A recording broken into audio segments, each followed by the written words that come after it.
Welcome to Star Stuff World Building, a biweekly podcast where we design a fantastical world and discover a compelling story within it. My name is Lee. And my name is Alan. And this is episode 3, Floating Islands Part 2. More float for your boat.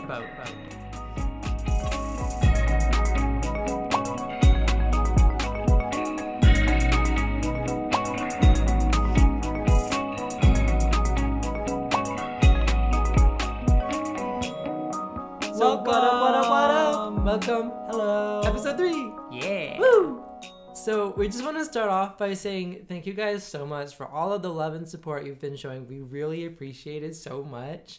And we just want to do a quick ask that before we get started, if you would go ahead and follow all of our social media. That's Instagram, Twitter, Facebook. Subscribe to us on YouTube. Yeah. Smash that mother truckin' like button. And just leave a review wherever you're listening to this. Yeah, a comment, like even on Facebook. Like literally, we just want to hear some feedback. We want you guys to start collaborating with us because we're getting to the point now where we have some things that you can start commenting on and leaving your additions Your in. impact, basically. Yeah, exactly. But anyways, quick story time before we get into the episode. Not clickbait, gone sexual, all that fun clickbaity stuff. Not really. This is a true story. This is our second time recording the episode. Yeah. Because yesterday as we were recording it, there was a car crash outside our window. It was scary. It was like a... Mm-hmm. And we were like, you know what? This doesn't seem to be the right mood for recording. There was a vibe, and it was not the right vibe. Mm-hmm.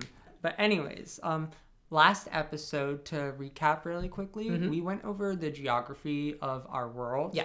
And then we also got into the specifics for the first 2 of our floating island clusters. Yeah, which are the float fall... No. It was the cast cloak. Oh, you're right. And the share and steal. I'm glad you remembered.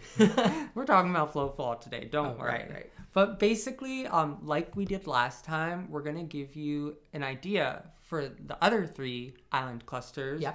The geography, the climate. Mm-hmm. We'll go into specific biomes for each one that we spent some time going over. Like one specific cool area. We call them sub-biomes. Mm-hmm. Pretty cool. And then we'll play the same improv dice game that we did last time, which should be super exciting. Yes. And it's both of our favorite parts. And that's also why we want you guys to send us suggestions and stuff, because we get to use that in the games when you come up with them. And we want you guys to be a part of it. Yep. But anyways, with all of that business out of the way, let's get started with the first island cluster for the episode. Yeah, let's do it. Lee, do you have an island cluster you want to start with? Let's go ahead and start with push-pull. Mm-hmm. Because I think we kind of left it on the sad end whenever we talked about the magic. So let's go ahead and start with that one. Yes. So reminder, push-pull is the magnetism, electromagnetism, magic.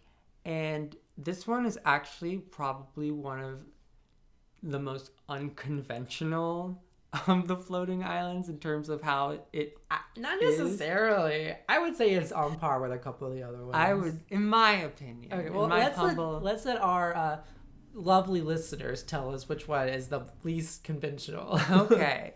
So for this out. one, this region, before it was brought up, it was very mountainous. There were crags, hills, mountain ranges.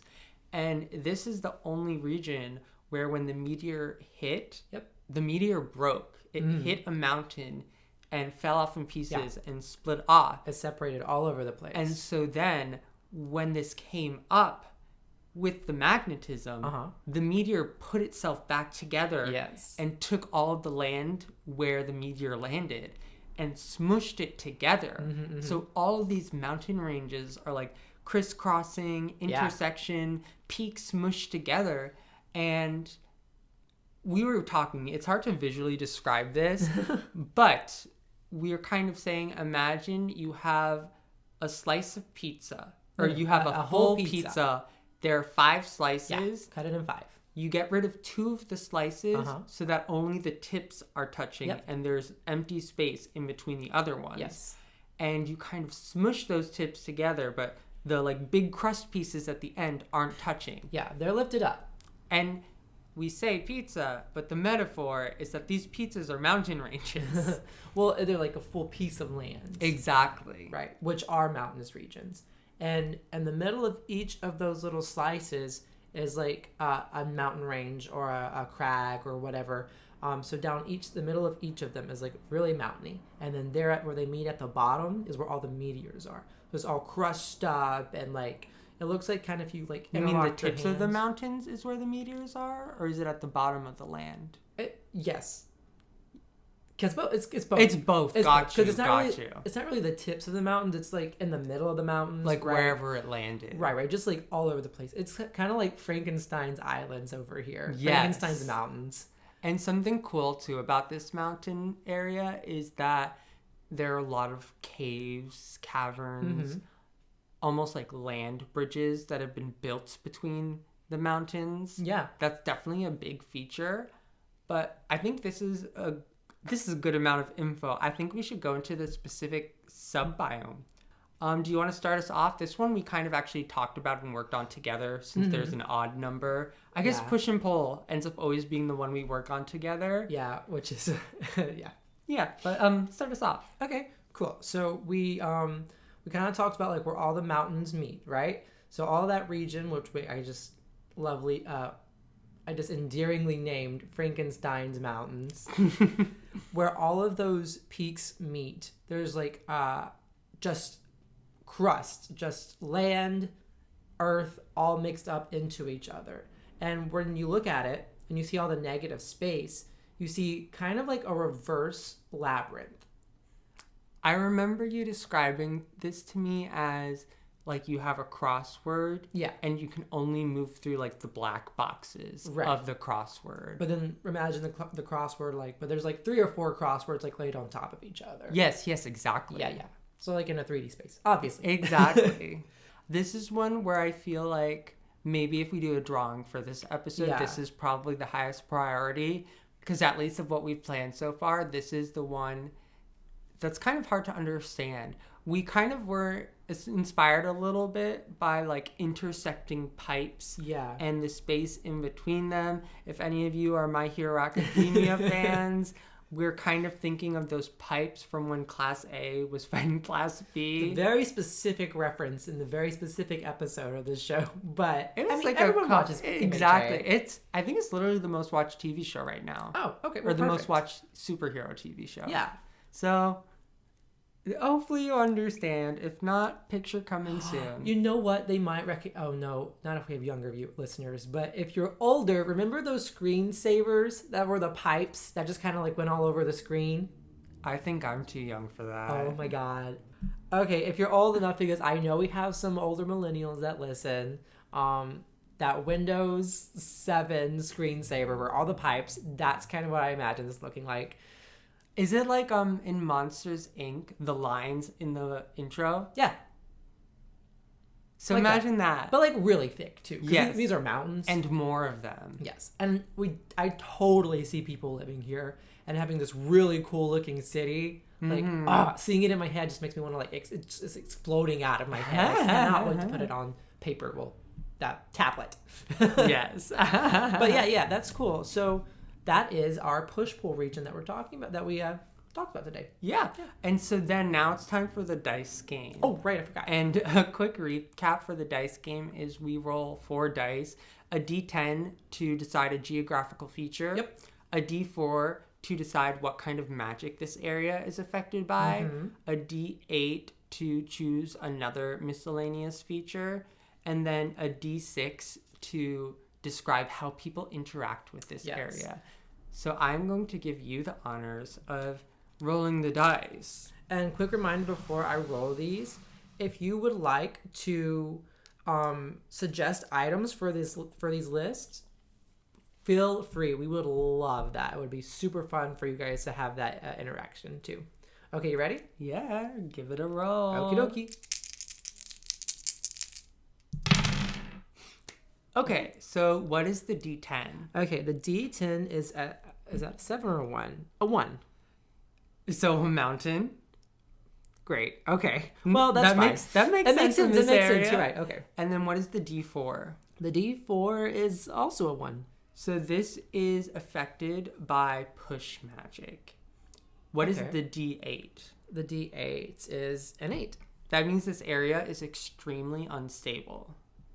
Okay. And what is the D6? A 2. This area is sparsely populated. So this is a sparsely populated push mountain that's unstable. So I guess... Okay, so the mountain part, this could be literally just be in the middle of any of these 3 islands. Exactly. We could do a mountain anywhere because there are mountains everywhere. You said it's unstable? It's unstable. Okay, so can we maybe say it's like a fault line? Well, I assume they're all... Actually, I guess all of them are fault lines. Mm-hmm. So maybe there's a lot of earthquakes there. Maybe it's a ravine. Maybe it's a ravine in the middle of the mountain. Oh, like a mountain split down the middle. Down the middle. Oh, because it's push.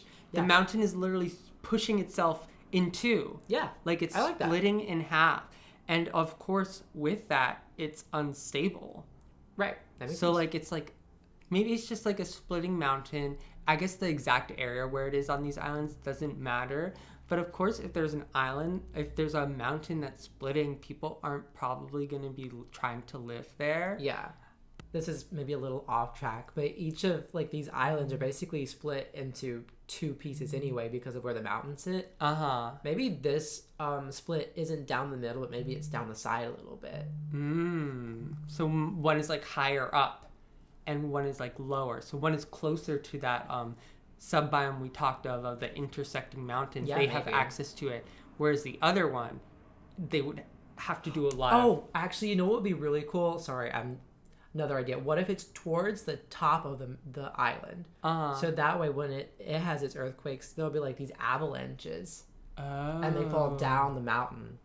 Or down the land. Because it's going to be on a slope, right? The whole islands are on like 45-degree slopes. So if you have an earthquake or an avalanche towards the top, that you'll have like debris falling all the way to the bottom. So maybe people just stay on the top part so that they don't get hit by all the debris going down. Maybe. Or maybe they use the magic to keep it out. You know, they can to like push it out. Yeah. I don't know. Okay, we didn't really come up with a specific sub-biome, but those are all really cool ideas. I think that's really cool. That's fine with me.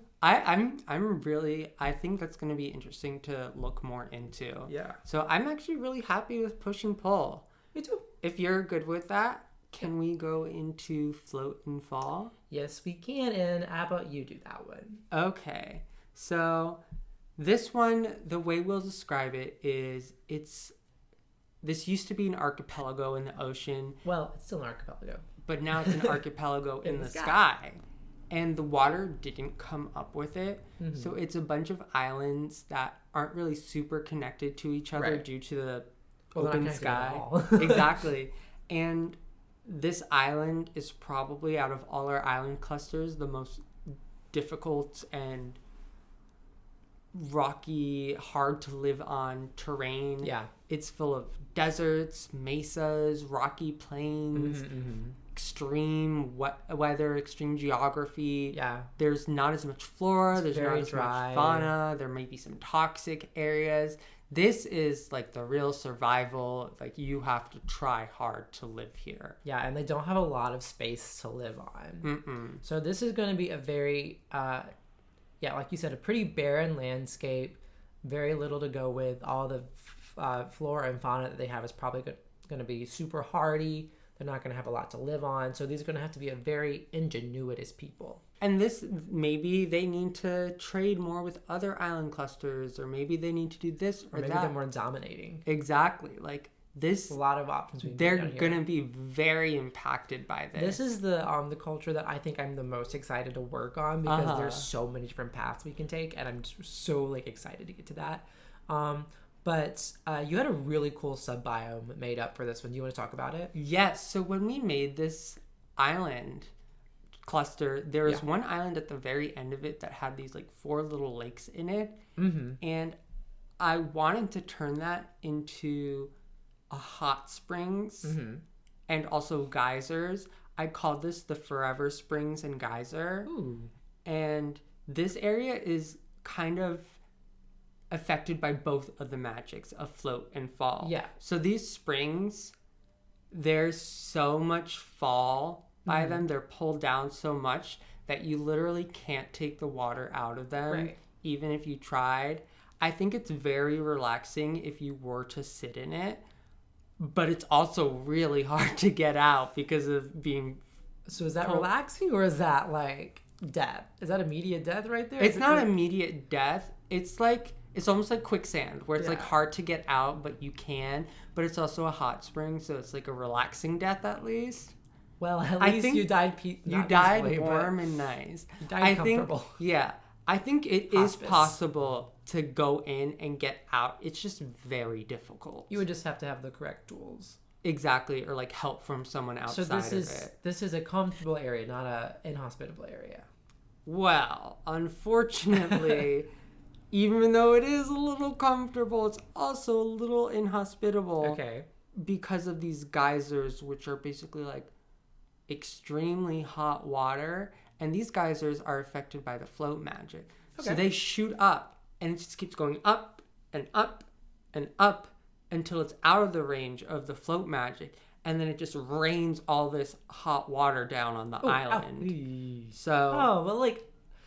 That sounds awful, but I know a bunch of you take those scalding hot showers. Stop doing that. It's bad for your body. Alan, I'm looking at you.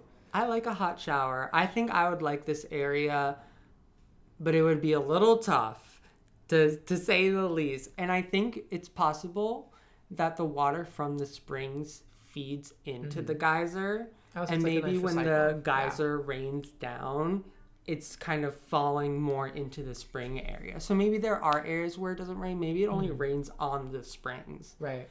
And something I thought of is if you do get out of the spring, you get out and you're basically dry because all the water stayed in there. Oh, I love that. That's really cool. I wonder, that's a cool mechanic that we could bring into just how the crystal works in general. Like, maybe that's a weird way you can keep yourself dry. I don't know. Just a thought. But no, I love that sub-biome idea. It's really cool, Pete. Yeah, thank you. Yeah. So I think now it's dice time again. Dice. Oh, it's your turn. I'm going to have you roll again just because I came up with the sub-biome for this one. I want to do for the next one for the sub-biome you came up with. I feel like I've rolled them. You know, I'm not going to complain because I love doing this. Yeah, okay. So give them a nice little roll. Okay, ready? Yes. So what is the D10? Okay, our D10 this time is 3. So we're going to come up with a valley or a canyon.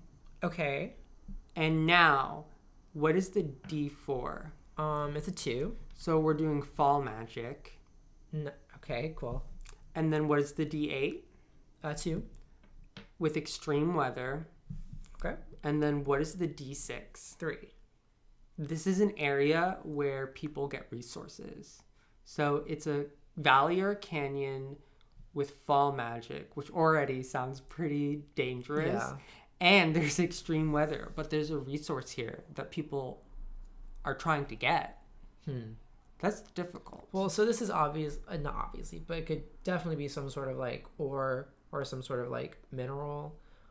Which I think it'd be really cool if this area is like really rich with minerals, if it's not going to be rich with life. Exactly. Maybe this is something that this culture, this area, they can get valuable ores. Because I assume maybe the crystals aren't used as currency. No. But you could use currency to buy the crystals. This might be an area where they dig up gold or silver, precious gems. And this might just be because with the sub-biome, I was talking about rain. But what if with the fall magic, it's not just rain? What if it almost has normal weather, but because of the fall magic, it all builds up in the canyon? So if you're there when it's raining, the canyon floods. Is this... Maybe, in that case, this could be kind of like a fjord then. Like a river canyon? Yeah. Oh. Maybe it's not always a fjord, but like maybe it's dry and then it floods and then it dries, because that would be extreme weather kind of. But I think that's a really cool idea. Just that it's a super dangerous area where there's some precious mineral, maybe some type of currency that they are excavating or something like that. But yeah, so that's cool. I'm Gucci with that. Gucci. So now it's time to actually move on to our last island cluster. Okay, so I'm super excited because this is the one I think is the most unconventional. Oh, really? Yes, really. Okay. So. Oh, you're right. This is the most unconventional. I don't know why you. Okay, it's fine. It's fine. I admit defeat. Okay, thank you. I think you guys will really like this one. So, Hum Hush is going to be a little bit different from all the other ones because it's not going to be one piece of land or several pieces of land. Or even primarily land, really. No, not at all. It's primarily like ocean, isn't it? Yes. I don't know if it's technically an ocean. Whatever. So, the premise behind the Hum Hush area or cluster is that in the middle is the meteor. So, unlike all of the other islands where you can't really see the meteor, and I say meteor and meteor. Which one sounds the most right? You know what? I say just flip between them because this is our life. We only got one life to live. We don't have to stress over how to say meteor. Okay. So those cicadas are loud. We can't get any quiet. Okay. Sorry. So the difference between this one is that you can see the meteor in the middle, and it is pulling all of this ocean with it, spiraling around it into like this kind of spherical shape, but not necessarily. Like a spherical, imagine a DNA shape. Yeah. That's become spherical at the bottom. So it's thinner at the bottom, thinner at the top, wider around the middle. In the middle. The reason why it's like this is because with water, when you put specific frequencies through it, it changes the shape of the water. It makes it come out of the faucet in a spiral. Yes. And so we were really influenced by that and thought it could be super cool for this island. Cool concept. And so this one is actually, you can see the veins of the meteor going through the water because it's only when it's exposed to open air that it turns into the crystal. We think this is probably where everyone kind of understands, because anywhere else, if you broke into the earth and found the vein, you wouldn't be able to see the vein because it would instantly crystallize. Here you can actually see it. So we kind of imagine that this is where everyone kind of figured out what the meteors do and why they think of them as kind of like living creatures. Exactly. But so I want you to think about kind of just like a wire, right? So on the outside you have that like little rubber part, right? That's the color. Yes. So that's the water. And on the inside you have the actual like copper wire. That copper wire is what the vein is. So that's the meteor vein that's running through the entire like spiral or spirals of water. And there are actually small islands connected to this spiral. All over the place, yeah. It used to be a big island when it was down, but it broke into pieces coming up and now moves along this spiral. Yeah. And for now, we're talking about this as a spiral, but I imagine it's possible during the star storms. Or after a star storm. The frequency can change and it makes a new shape or something. Yeah, that'd be so cool. Because like one week it's like that DNA spiral. The next week it's like a snowflake thingy. It can be all sorts of things. And I think we should do some more research into kind of like those how water forms with different frequencies, and we can do maybe a little bit more realistic stuff in there. Yeah. But and we can get a little crazy too if we want to. I love crazy. And the climate on these islands, this is probably going to be the island that stayed the most tropical. Yeah. After coming up. So when you think of the Caribbean, like the beaches, the tropical forest, Lost. This is Lost World, Jurassic Park. Exactly. All that. So this one, there's going to be a gazillion, just a ton of like little islands, just all over the place, and they're at different like levels, like on the XY axis, YZ.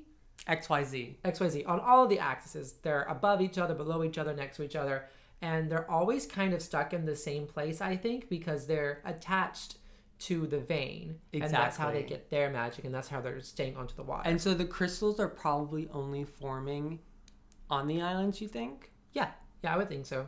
That makes sense to me. So I'm maybe excited. Where they like stick out of the water. Would be cool. So actually, I'm excited now to hear. I know you did the sub biome for this one. Do you want to go into that? Yes. Okay, I love this one. Okay, so all of the islands where the water meets them is going to be a beach, right? Because you're going to have constantly moving like material and sediment, and it's going to be all sandy like it normally is with the beach, because you're going to have your tides and your waves even though it's vertical or whichever way it is, rather than just, never mind, you know what I'm saying.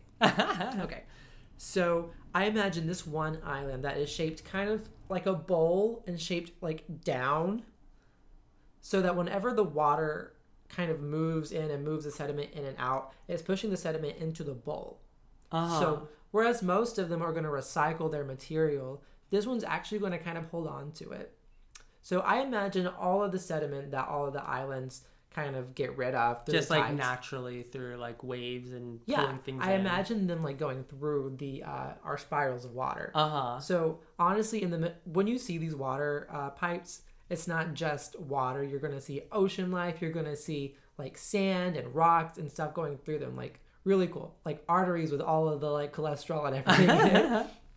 Anyway, for this specific island, I see material from all of the different islands getting collected here. So is this one more like at the bottom, or just wherever it flows? It can be wherever, because the islands are going to be in different positions daily because the water's always moving. That's true. They'll move from the bottom to the top and then back down again. It's just really the shape of it then. It's the shape of it, because of the way it goes down, the water doesn't pull it back out. I see. So it holds everything. So it's going to have sand from like different islands. Some of the islands might have like pink beaches, and some of the islands might be rocky or gravel beaches. So this is going to be like an island that has all of the different materials. It's going to be like a rainbow beach. Oh my goodness. And not only that, I imagine that like people sometimes lose their stuff in the water, and this would be a place where it kind of collects. That's where our sandals went. That's where our sandals went, or your one missing sock. So what I really want to name this is, take a guess. Treasure Island. Yes. Just like the animated classic that did not get enough love, Treasure Island. Okay. I don't think we can do that. But I just love the idea, because people lose their treasures here. You can go there and collect, and I just think it's a cool idea. Do you think people live here? I feel like this would be a really cool place to, like, for someone to set up like a shop, not a shop, but like a market district, or maybe there's a ceremonial site. That'd be kind of cool, where it's religious. But I think that will depend more on like how we decide to kind of work on this civilization, because this culture I think would be so much different than all of the other cultures, just because of the way their land is and how they would interact with each other. Okay. Yeah, that's it. Okay. What do you think? I'm excited for that. That's so cool. Yeah. So it's time for our final dice game of the episode. It's your turn to roll. And this time I get to roll. You say that as if I told you couldn't roll before. I know. Okay, so tell me what my 10 was. Okay, so your 10 is a 9. So this is a hill. Okay. And what is the 4? The 4 is a 2. So this is hush magic. Nice. What is the 8? A 5. So we have to roll another d10. Ooh. 4. So it's a waterfall and a hill. I already have an idea. Okay, cool. And the d6 is a 4. This is an area that people avoid. All right. Okay, tell me your idea. So the water doesn't have to necessarily connect to the islands horizontally like a normal beach. Mm-hmm. It could also connect from the bottom of the island. So maybe that island doesn't get the water. Or in this case, maybe this island is a hilly island where the water connects to the top of the island as if it were like a waterfall on the island. I love it. It's cool because it's like a silent waterfall because of the hush magic. Oh, yeah. So this is an area that must people... be so serene. Yeah. But then I'm wondering, why do people avoid this area? Well, I imagine like it'd be kind of like a curtain of water just like running all the way around this hill, a hill.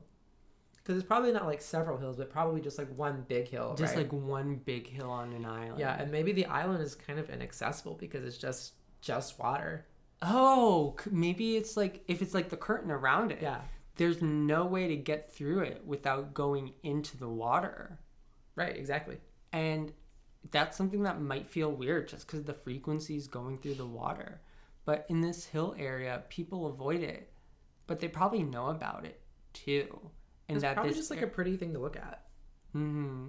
So maybe it's like an area that for the most part is avoided, but maybe people do go there just to see like the majesty of the silent waterfalls. Like maybe it's an area you're not supposed to go because it's not safe. That could be cool. Like and it's like a difficult to get out of.